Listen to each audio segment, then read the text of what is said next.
Um, Greetings, beautiful, blessed loved ones. Paisley Parvati Devi here with our weekly yoga philosophy share. If you're just joining us for the first time today, every Tuesday I do put out a new video on Facebook and YouTube sharing about yoga philosophy, specifically on the topic of the Yamas and Niyamas, which are foundational to all yogic thought.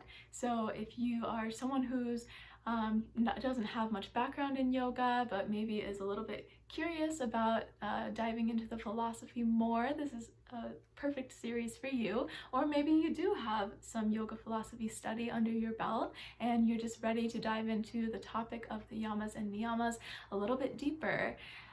This is a great starting point for anyone who is new to yoga philosophy, because these tenets that we're exploring in these series are really foundational to all yogic thought.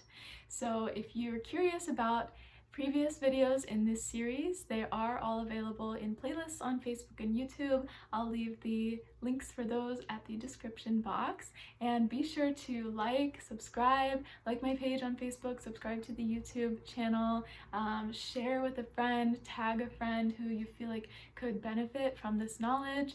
And if you're on YouTube, make sure you hit that notification bell so that you can get notifications about future videos and continue to go through the book together with us.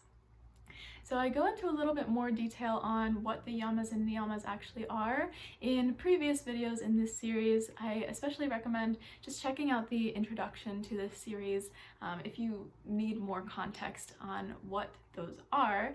In a nutshell though, the Yamas can be translated into behaviors or patterns to restrain in order to attain inner peace. So these tend to have more to do with our relationship to other people and the outside world, things that are outside of us and our experience. And then the niyamas could be translated to observances or actions, behaviors to be cultivated in order to attain inner peace. So the niyamas have more to do with our own internal experience and our relationship to ourselves. So as I said, today we're on Santosh, which is the second of the niyamas. The first is Saucha, or purity. So today we'll continue with Santosh, or contentment. My husband and I own the 3 seasons of the TV series Kung Fu on DVD. We enjoy watching these episodes and pretending that, like Cain, we are masters of life, that no matter what happens, we can remain calm and know exactly what to do. For those of you unfamiliar with the series, Cain, as a young orphan, entered a Chinese monastery and was trained in the martial arts and the way of the Tao. He became a master in his own right and was initiated into a sect of the Buddhist priesthood. After an incident in which Cain was blamed for the death of the emperor's favorite nephew, Cain fled to America as a wanted man. It is in America that we watch Cain wander from town to town in complete mastery of his own life. Bounty hunters are continuously after him, and yet he does not walk in fear. Instead, he meets each moment with curiosity and total presence. He has nothing, but he does not walk in lack. Instead, he meets each moment satisfied, able to see beauty and abundance. Where most people would find loneliness and deprivation, Cain finds contentment. And in his contentment, he is able to skillfully invite others into deeper realization of their own ability to be strong of will and gentle of heart. Now, contrast this image of contentment with a sweet story my friend told me about her childhood. She remembers as a little girl of 6 standing on her front porch, gazing into the distance and thinking to herself, somewhere people are having so much more fun than I am. Perhaps you, like I, can see the innocence of longing coming from this small child. And yet, as we grow through the years of our lives, it is this continued longing that keeps contentment out of our grasp. That reminds me of, that acronym FOMO, like fear of missing out. So this little girl is just like, so wistfully looking out the window, like out there in the world, people are having fun and I'm not having fun, She's not contented within her own experience, whatever that may be. And I feel like that is basically the exact same thing that's happening in FOMO, and I'm not trying to put myself above it. I definitely have experienced FOMO. In fact, I feel like I was that little girl at one point, just like looking out the window like, where are my friends? Anywho, but of course FOMO is not, it's not really grounded in anything substantial, in my opinion. It's fear of missing out, but you may or may not actually be missing out on anything or even know what it is that you're missing out on. It's just feeling a sense of lack for whatever is happening in the moment, or feeling like, you know, you'd rather be doing something else than what you are actually doing. So that's just highlighting this moment where we can choose whether or not to be content with the situation, the present. In this country, advertisers magnify this longing in us so that wanting what we don't have has become a continuous plague. Amen to that. Rather than experiencing contentment, we can find ourselves busy getting ready for the next thing, tossed about by our preferences for what we like and what we don't like, and riding the waves of annoying disturbances.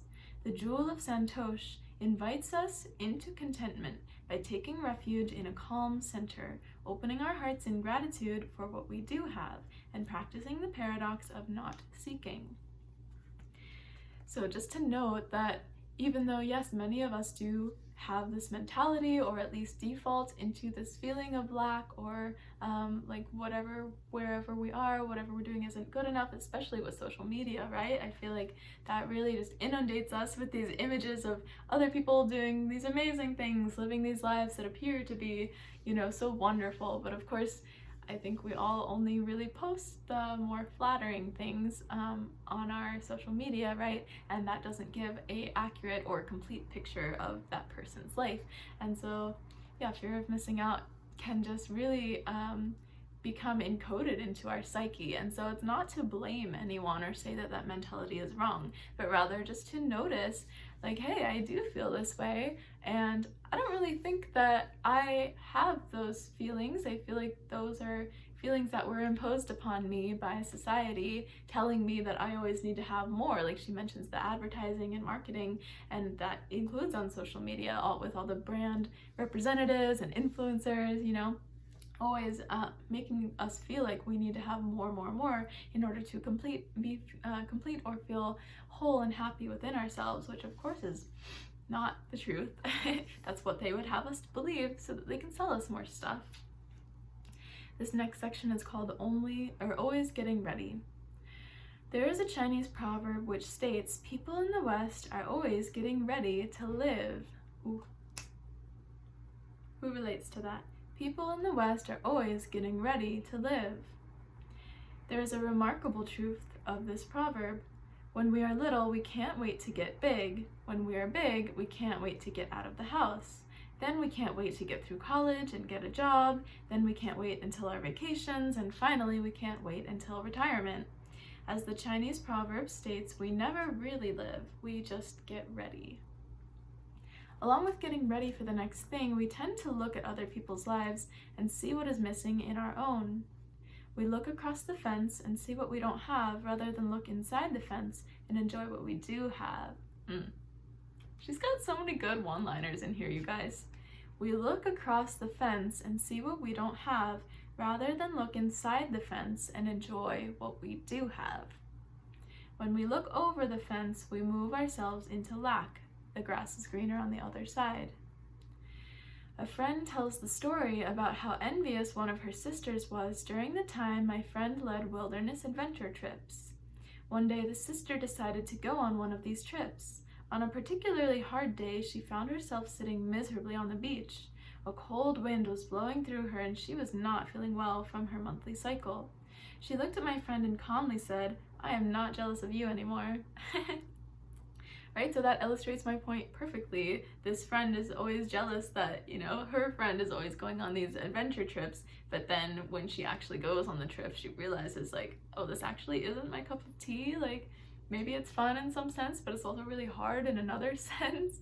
And we can liken that to when we see other people on social media, right? And see, you know, maybe they live in the jungle in a tropical paradise and they're doing handstands and yoga all the time, and it seems so great, but there are definite trade-offs to living that life. And I can say that as someone who has lived that life, like, there are definite trade-offs to that. It's not always perfect and idyllic at all.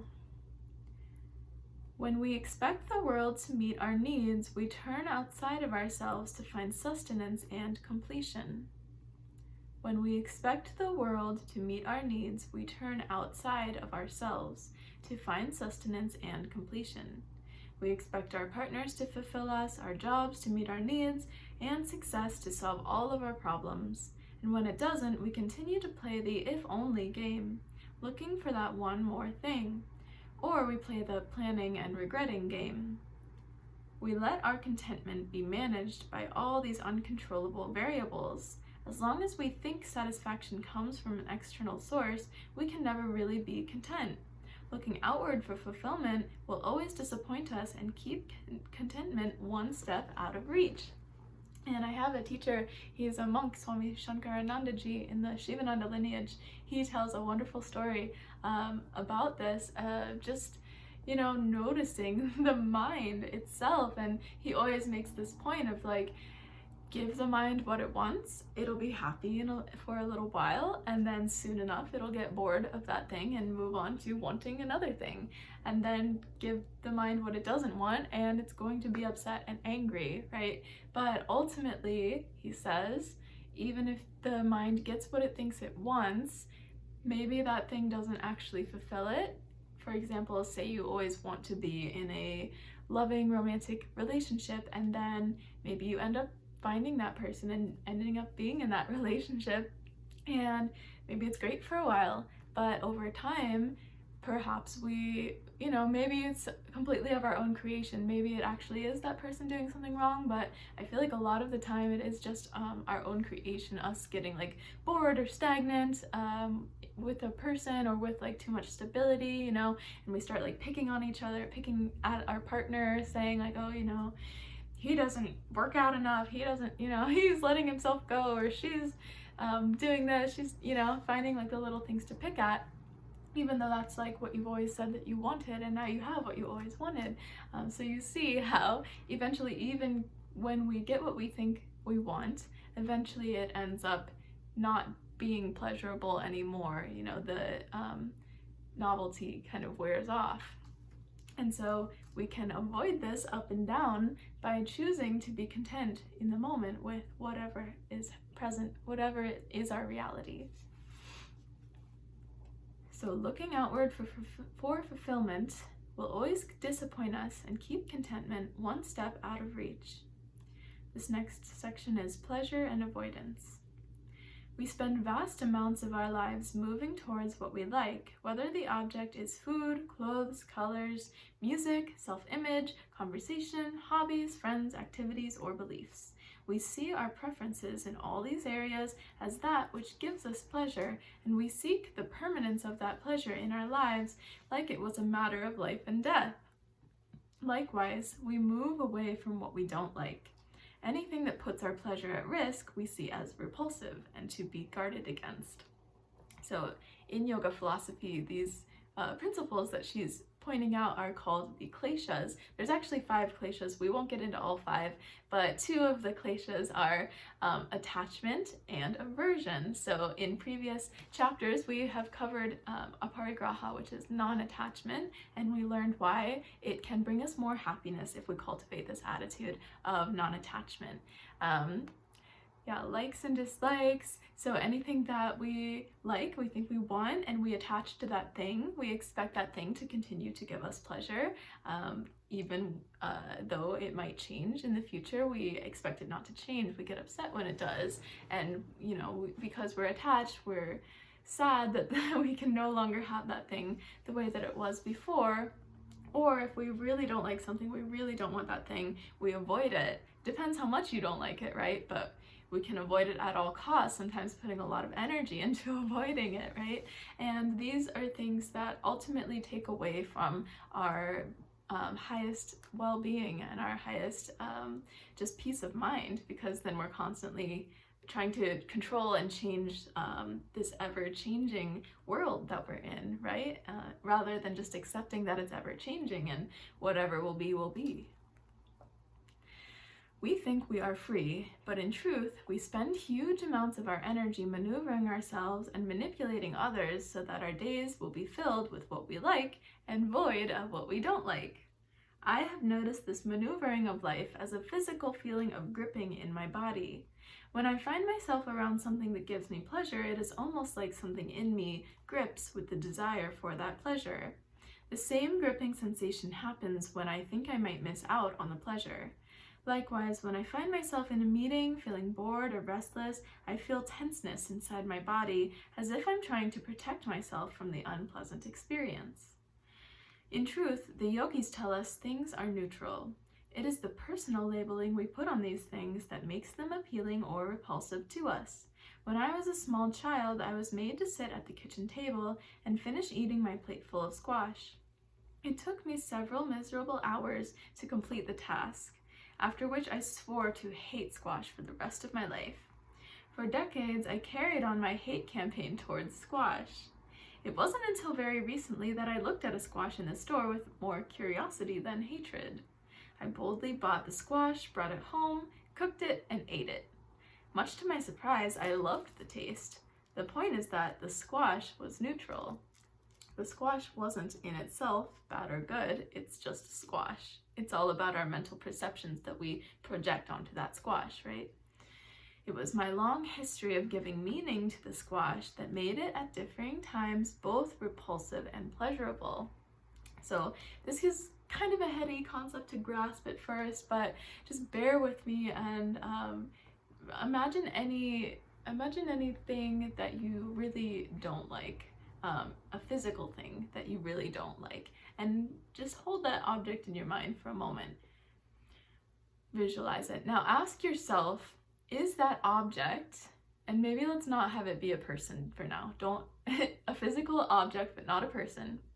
Ask yourself, is that object in itself bad or good? Is there anything inherently wrong or right about that object? Or is it just a physical object? Now ask yourself, am I seeing this object as something that's bad because I don't like it? Can you think of someone who likes that thing? Maybe it's a food, for example. That's why this is a great example. So maybe she hates squash, but someone else probably loves squash. And even she later in her life realized that she actually does like squash. She just thought that she didn't or used to not.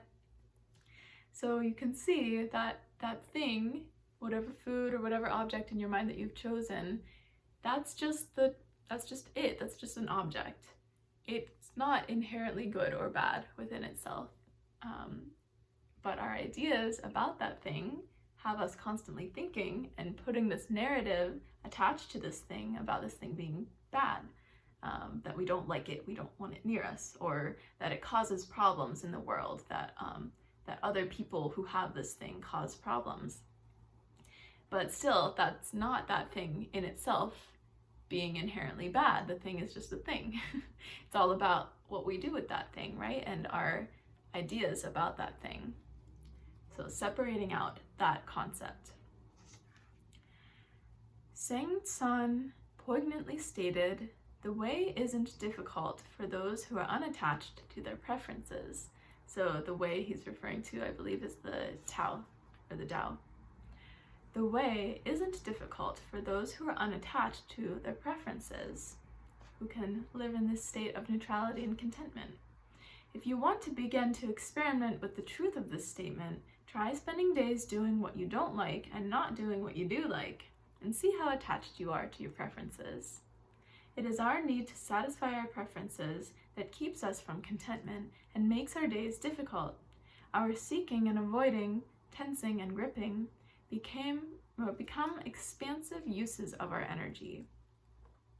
become expensive uses of our energy. So when we're constantly chasing after it and gripping on, trying to hold on to those things that we do like, we're spending so much energy just running, doing everything we can to try to get that thing because we need it, because we like it, we want it so bad. Or when we're running away from the things we don't like and spending all this energy trying to avoid that thing and keep it away from me, you know, keep the spiders away, keep whatever I don't like, keep it away. It's really using up a lot of our life force energy, right? And we could be using that life force energy toward a whole lot of other things. So our seeking and avoiding, tensing and gripping become expensive uses of our energy. Oscar Wilde once said that there are two kinds of unhappiness in the world. One is not getting what you want, the other is getting what you want. Okay, so that's the exact point that my teacher, the Swami, always makes. Two kinds of unhappiness, getting what you want and not getting what you want. Perhaps he knew that satisfying our likes and avoiding our dislikes just keeps us on a roller coaster of needing to continue to satisfy our likes and avoid our dislikes. But true freedom and contentment begin to find their way to us when we can see things as they are, neutral, and not spend so much energy manipulating things according to our preferences. I am reminded of the wisdom of a 116-year-old man who, when asked the secret to his longevity, replied, "When it rains, I let it." We are responsible for our own disturbances. Not only do we ride the waves of likes and dislikes, we also ride the waves of emotional disturbance. Think of how often you feel upset, hurt, left out, not appreciated, put upon, etc. It is easy to give the power of our emotional state to someone or something outside of ourselves. When we give away our emotional well-being to what others are saying or not saying, or to how the day is unfolding, we are at the mercy of things beyond our control. We have allowed our own contentment to be determined by what other people say or do. We have made ourselves helpless. This is something that I feel like I've talked a lot about in this series, generally getting ourselves out of this victim mindset, right? And of course, to qualify, bad things happen to good people, bad things happen to people who do not deserve it. It doesn't really matter whether or not you deserve it. The reality of this world that we live in is that bad things exist, bad people exist, and so do good things and good people. And it's more about our reaction, our response, our relationship to whatever that external thing is. So rather than being in this place of constantly, you know, I don't feel good, I'm mad, I'm upset because that and this person and that politician and this new thing at my work that I don't want to deal with, and you know, just all of this array of things outside of us that we want to blame our discontentment or our frustration, our anger, our pain, dissatisfaction on, we are giving our power to them essentially by blaming them. Not only are we giving our power to them, but we're not allowing ourselves to have power, because this kind of is like affirming our narrative that we can't have power or shouldn't have power. We're just kind of at the mercy of, all of these external circumstances that we can't control. But the one thing that we can control is our response to it. Not necessarily a reaction, but our response, because a reaction is based out of intense emotion, fear, anger, shame, guilt, even joy, happiness, bliss could be reactionary. But coming into this place of center within ourselves, right, where we realize, hey, bad things are going to happen to me, good things are going to happen to me, and no matter what, I'm still okay. I'm empowered to decide how I respond specifically to the bad things. I don't have to be in this place of everything is always coming to get me, or everything else is always, life is so hard, because I don't have to be in this place. I can decide for myself, even though these bad things have happened, even though I'm in pain, even though I experience things that maybe aren't fair, maybe I didn't deserve to experience those, I can still take my power back and be empowered to know that I got me. I can take care of me. I don't need the things outside of me to be a certain way for my own happiness. My own happiness relies on me knowing that that I got me, right?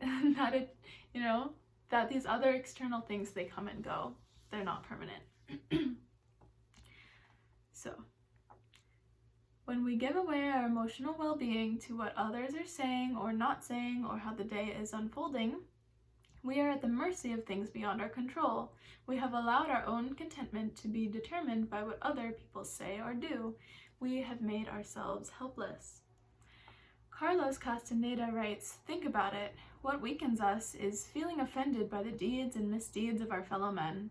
Our self-importance requires that we spend most of our lives offended by someone. Whether we react to this perceived offense with a verbal explosion, silence and withdrawal, confiding in someone else, or saving the offense until 6 months later when no one else remembers, emotional disturbance is an inappropriate and wasteful use of energy." So going back to our concept of brahmacharya during the yamas, right? How to use our energy in the most efficient way, how to avoid excessive use of our energy or inappropriate use of our energy. Emotional disturbance is an inappropriate and wasteful use of energy. You got better shit to do than worry about what everyone else is doing, right? Excuse my language. I just get into it sometimes. But you don't have time to be worrying about X, Y, and Z and other people's bad habits or bad behavior. You got your own path. You're working on, you got your own things to be doing. It is a stance of powerlessness that guarantees contentment will always be out of reach. So this stance of powerlessness, this being in a victim mindset, guarantees contentment will always be out of reach, because that means that we think that we don't have control over our own contentment and how we feel. But of course, our contentment depends on our perspective. In my experience consulting with companies, private coaching with individuals, and in my family life, it is clear to me that emotional disturbance takes a huge toll. It causes a loss in service to the client, unnecessarily sloppy work on the team, pain and misunderstanding in the family, and a toll on our own health and well-being. When we are hooked on our disturbances, we have tunnel vision and we regress to the level of intelligence of the emotional disturbance.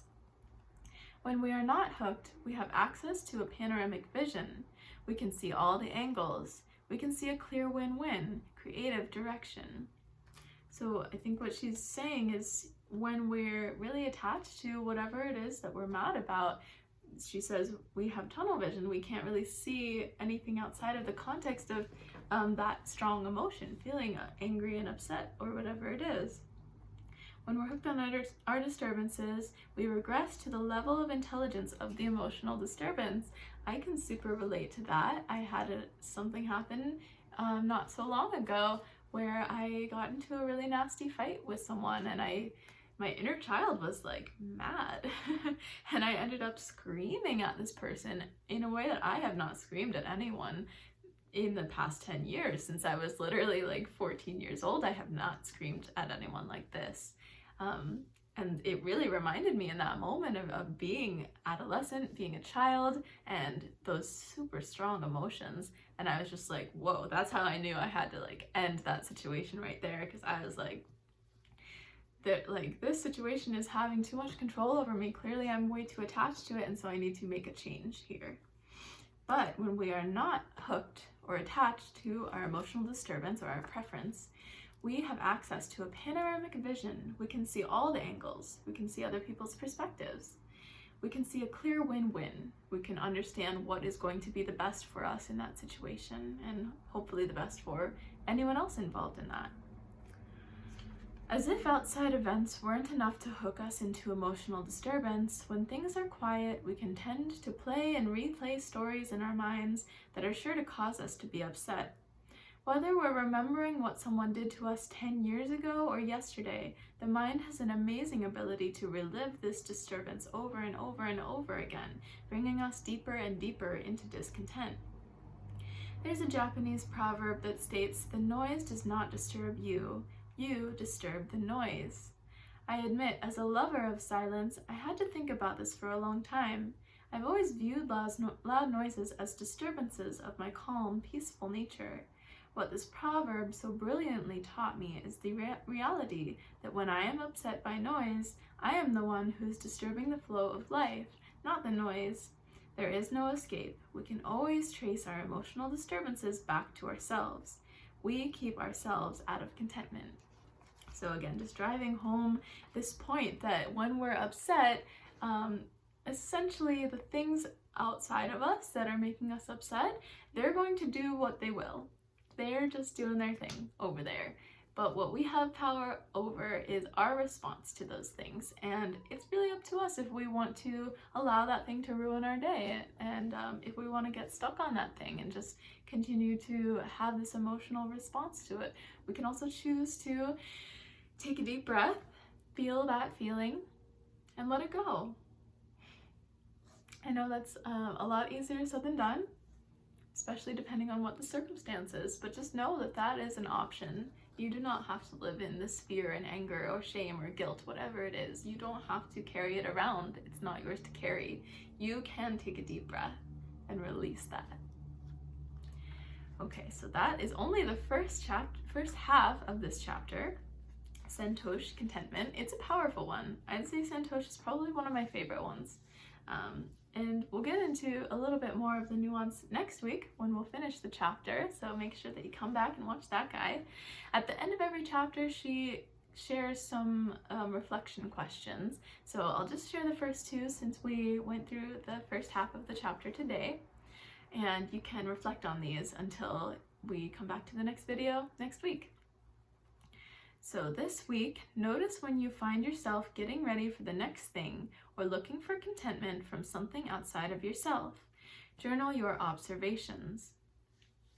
So just notice. No need to judge and say, oh, I'm doing it again, or I'm wrong, I'm bad for doing this. No need to judge yourself or put that kind of pressure on yourself. Just simply noticing. That's all that's being asked here. This week, notice when you find yourself getting ready for the next thing or looking for contentment from outside of yourself, and journal about it. And then the next offer for reflection this week, notice how much energy you expend moving towards what you enjoy and avoiding what you don't enjoy. Notice any physical gripping sensations in your body and journal what you notice. So again, no judgment, just simply noticing how much time and energy, how much effort we're really putting into trying to get what we want and trying to avoid what we don't want.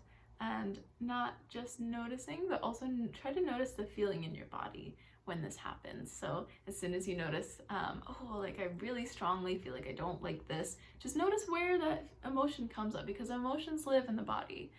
And so perhaps it's in your belly, perhaps it's in the chest, perhaps it's totally somewhere else. Maybe it's in your head, I don't know. That's your exploration, right? That's the invitation for you to explore. And then same for positive emotions. When I feel happy, where does that feel like in my body? What does that feel like? Is there a texture to that emotion? Is it like a tense feeling? Is it like an expansive feeling? Is it relaxed? It's going to be different for everyone. So that is the reflection for this week, you guys. And I hope to see you again next week for the next video, where we will finish this chapter. If you've really enjoyed this series so far, I would again really appreciate it if you could share, tag a friend, send this to someone that you love. And if you are interested in going deeper with me with yoga philosophy, we would love to have you over on Patreon. My Patreon is such a vibrant, beautiful community of these artistic, entrepreneurial, just amazing humans, super inspired by this group of humans. We do a deep dive into the 8 limbs of yoga over there, and the Yamas and Niyamas, as I explained in other videos, they're actually the first 2 of the 8 limbs of yoga. So if you'd like to know more about what that means, we talk about that over there. I also share about Ayurveda, and I share healthy lifestyle tips, healthy recipes, just a whole lot of goodness going on. So thank you so much for spending this time with me today. I love you, and I hope that this information has been relevant to you. I would love to hear your reflections in the comments. Have a great day, you guys. Peace.